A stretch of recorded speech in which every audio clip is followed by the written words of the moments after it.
Right, I see that big tech is under fire again. I mean, companies like Facebook, Apple, Google, Amazon, Microsoft, yes, those. Big and successful, so now politicians and other regulators want to knock them. This is what I call the tall poppy syndrome at work. Yes, that obsession with discrediting or disparaging those who've achieved notable prominence in public life.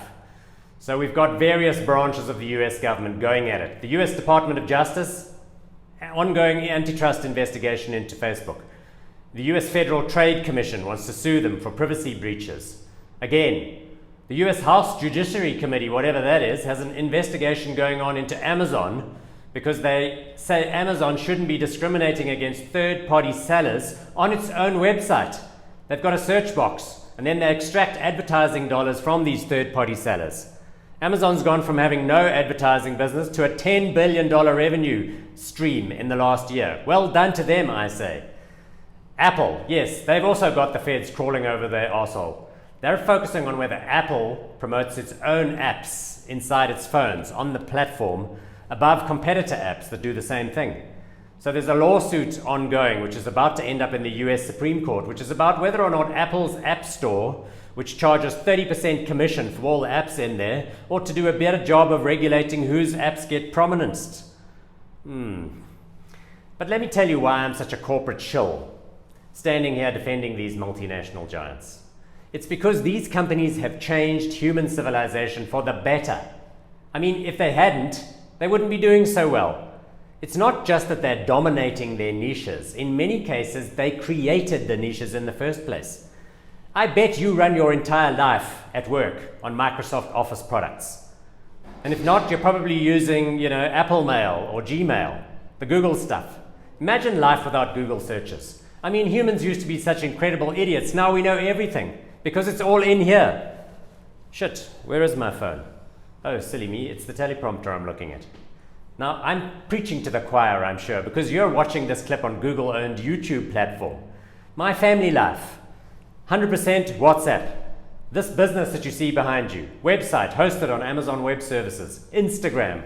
What a magnificent force of nature. Billions of users. I mean, how else would we know that Rebecca Vardy was the rotter who spied on Colleen Rooney this week and gave her pictures to the Sun newspaper? Most of the services these companies provide are free to the user, or if they are selling them, they're extremely reasonably priced given the utility that you derive from them. Mark Zuckerberg, CEO of Facebook, was recently caught on an audio tape in a private work meeting with his strategic team talking about Elizabeth Warren, Democratic candidate for the presidency. He basically said that if she gets elected, Facebook would be stuffed because Warren wants to split them up. She thinks that they should be separated into Facebook, Instagram, and WhatsApp separately. I mean, why? What for? Zuckerberg said, and I quote, "At the end of the day, if someone's going to try and threaten something that existential, then you go to the mat and you fight." Well done, Mark. Well done. We back you. Now, a lot of this anti-Facebook nonsense is based on the idea that Facebook is stealing your private data and selling it for thousands and thousands of dollars to advertisers. But people, those whining about data privacy need to sit down.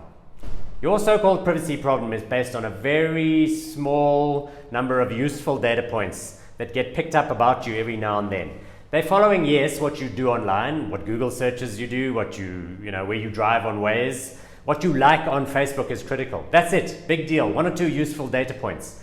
Because other companies like, Nike or McDonald's or Emirates Airlines have to advertise to stay in business. They want to target people online who've got a pulse, are the right age group, earn more than the living wage, go on holiday every now and then, might buy a pair of shoes.